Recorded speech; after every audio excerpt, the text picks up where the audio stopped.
Have you been looking for a fun Christmas project, maybe to do with your family or friends or some older children? These darling little elves are a fun project to do. The sculpting is simple and the results are adorable. And I also show you how to make the little presents that they're holding, which open up so you could tuck in a special gift. Hi there, Sandy here. Welcome to part 2 of our Christmas Elves polymer clay tutorial. Here is our other little gnome / elf, all baked. So cute.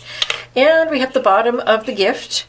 So now we need to make the top of the gift box. What you're going to do is insert your form back into the box. Now you're going to cover this again with aluminum foil, the same way you did just the form, trying to do it neatly from the block down across the edges.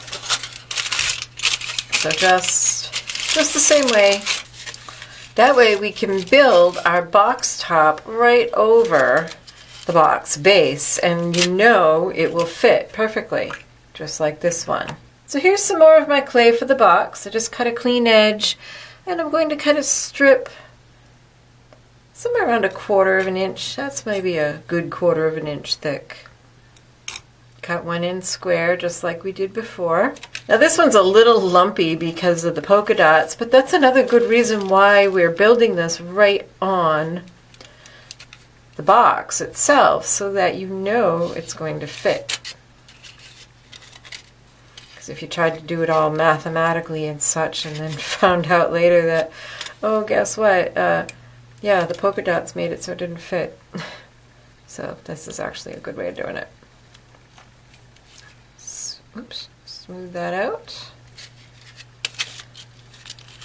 And just like we did for the box bottom, place it on your clay, cut out all the way around, add your polka dots, and then you can put this in the oven just for about 15 minutes to firm up. It is going to get one more baking once we add the bow. While your box lid is baking, you can gather together the pieces that we'll need for the next steps. You're going to need the rest of the color that you used for the shoes and the shirt. This should be just enough to make the arms, which is somewhere around 1/4 of a package. So you'll need that, roll that into a smooth ball, and then you'll want to mix a color for the mittens. For this fella, I used some of the wasabi that I used for the package, this bright green, mixed together some of this dark green and a little bit of white to come up with this green for his mittens. So it's different than the other colors, but it goes because it's a mixture of the other colors. For the ribbon for this package, I actually mixed together some of the red and white, and the cherry pie and the white mixes together to make this really pretty pink color. For the mittens for this figure, I actually mixed together some of the blue and some of this pinky turnip to get a different purple. So you can see it's not the same purple here, but it's related and it will go, just like the green on the other figure will go. And for the ribbon, I mixed some of the turnip with a fair amount of white, which I think will make a nice ribbon for this orange and white polka dotted package. So get all of those mixed. You'll want your ribbon color rolled out on the thinnest setting of the pasta machine. And for the gloves, you'll need a piece, you'll need approximately 2 5/8 inch balls. So once you've rolled the balls for your mittens, just go ahead and roll them into a bit of an oval, and then flatten them into an oblong. And just like the shoes, it's best if you do this at the same time. Work on them both rather than trying to work on one at a time and ending up with 2 that are very different. Then you're going to cut not quite halfway down and maybe 1/5 of the way over, because we're going to make our thumbs.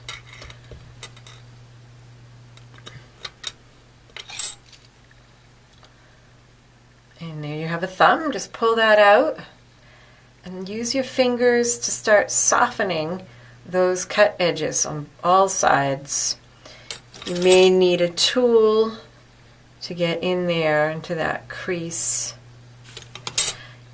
You can flatten out the finger area this longer rectangle area so that they become a little bit longer than the thumb. And just kind of gently roll that in your fingers to make it round like a thumb. And then also pinch this area down here to make a bit of a wrist. Kind of press it on your work surface so that you have a flat spot to attach it to the arms. And then you can just go ahead and curve those. And repeat for your other hand.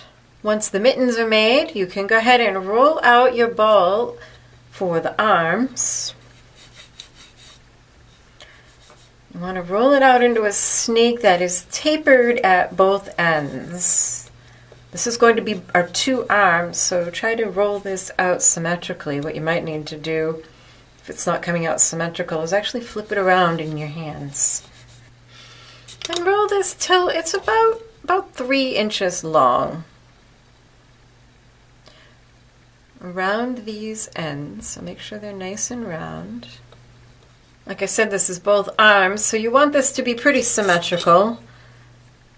And then go ahead and cut that in half right there.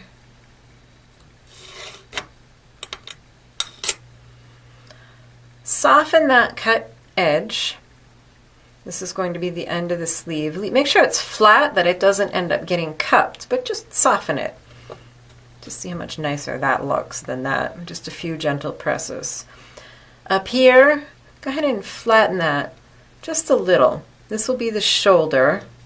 And if you need to, make sure that's round. And give it a bit of a curve. And you should also give your mittens a bit of a curve. It's easier to do it now than once you've tried to put them on your figure. Now you can just press the mitten onto the arm. Isn't that cute? And then we can place these on our figure. But we're not going to yet. We're going to wait until we finish the box so that we can get the box positioned just right in the hands. So here's the lid for the box out of the oven. And this is actually cooled off, but just a little wiggling and it'll come off. And of course the box itself is wrapped up in here, so don't mistakenly throw that away. And get the box out. Because of the way we made this, it may only fit well one way. So there's a little box.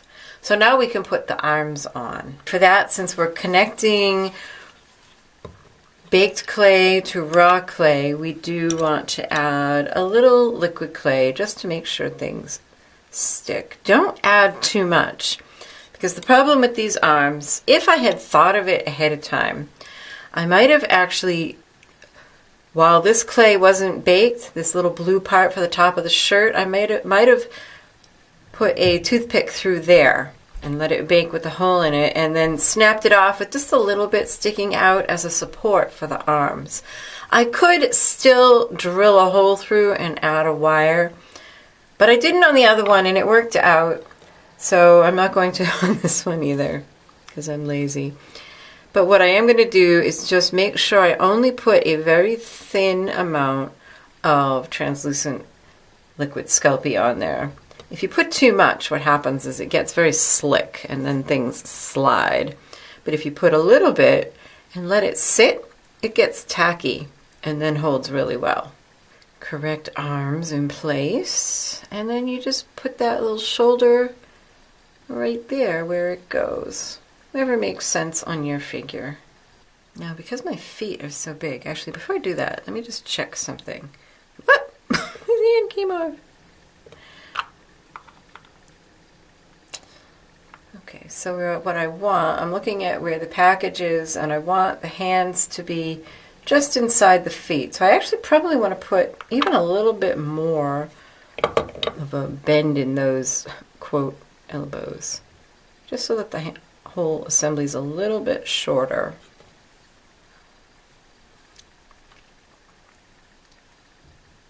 And a little bit of liquid clay might not go amiss in any place you're joining things.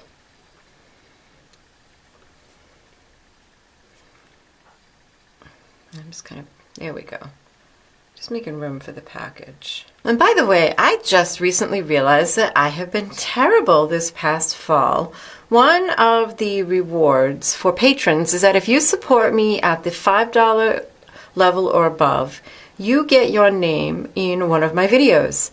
And it just occurred to me that I haven't done that since at least the summer.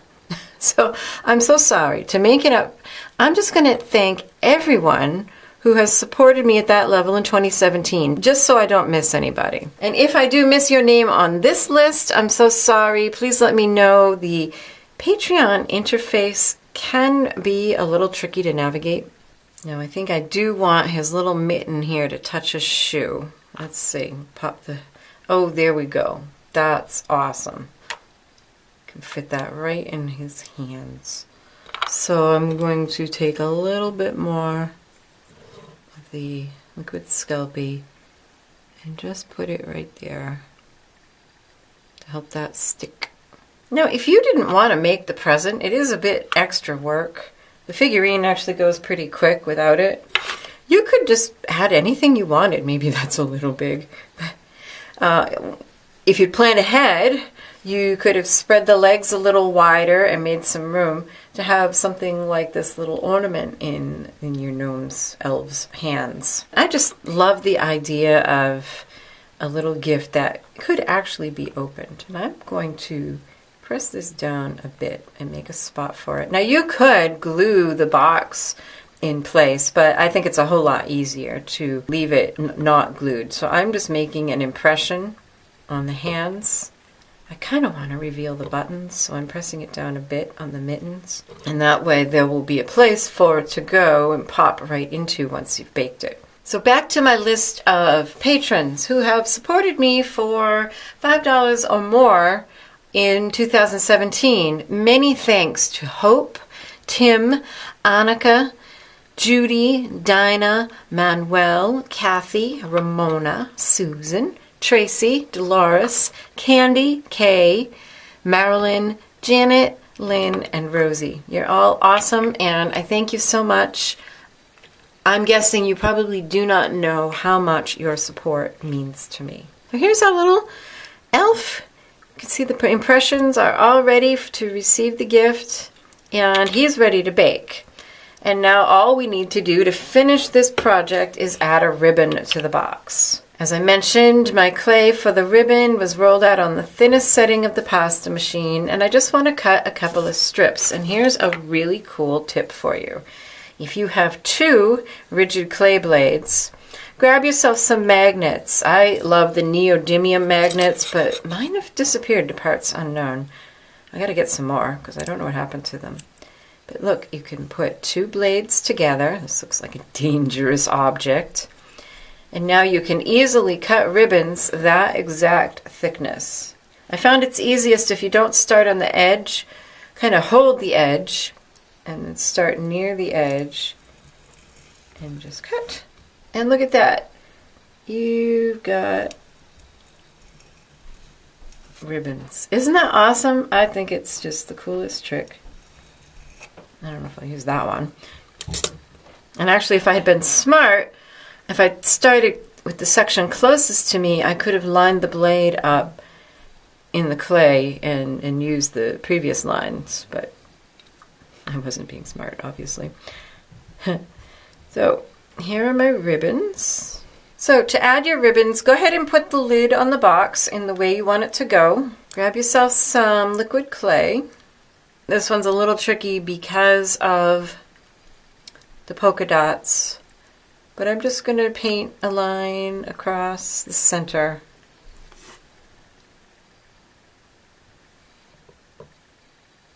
Over the top and down around the bottom and up the sides.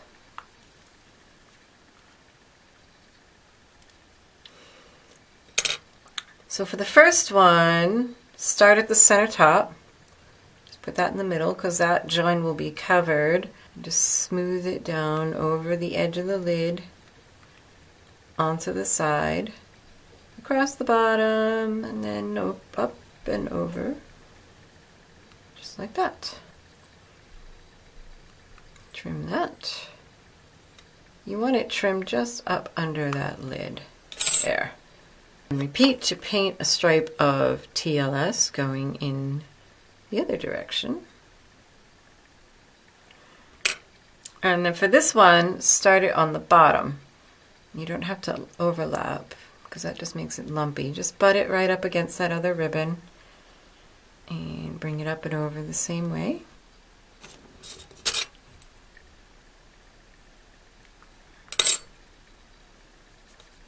And again, cut right in between the lid and the box.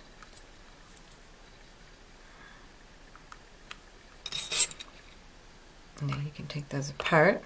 That's all set to be baked.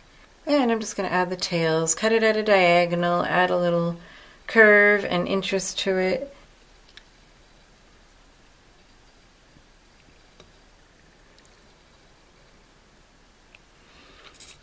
Try not to let it get too thick right here. You can press that down. And here's our final strip to make the bow. Pinch it, make a loop.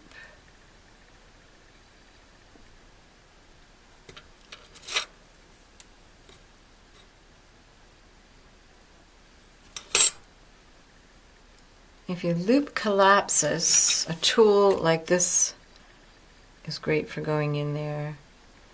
You're not just opening it up, but you can kind of give it a little bit of movement and shape.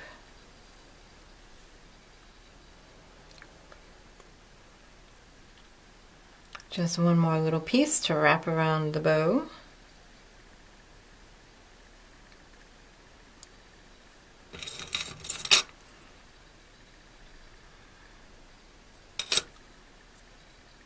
The trick to doing things like this, tiny fiddly things, is to have just a very light touch, especially with your non-dominant hand. That, I don't know about you, but sometimes I end up sort of forgetting what I'm doing and end up grabbing it, holding it way too hard.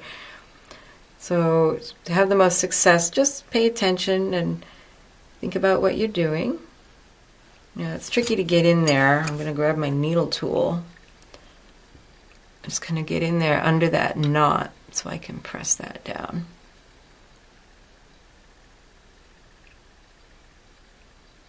And there it is, our little bow. Bake those and bake your elf and your project is done. So if you're interested in the supplies I used, you can click on the link in the upper right of the video. It's also in the lower left at the end or in the description box to go to my blog post, where I always have a complete supply list and links to products. Be sure to subscribe if you haven't already, and take a look at my Patreon page for how you can get bonus tutorials and help support these videos. Happy creating. Bye-bye.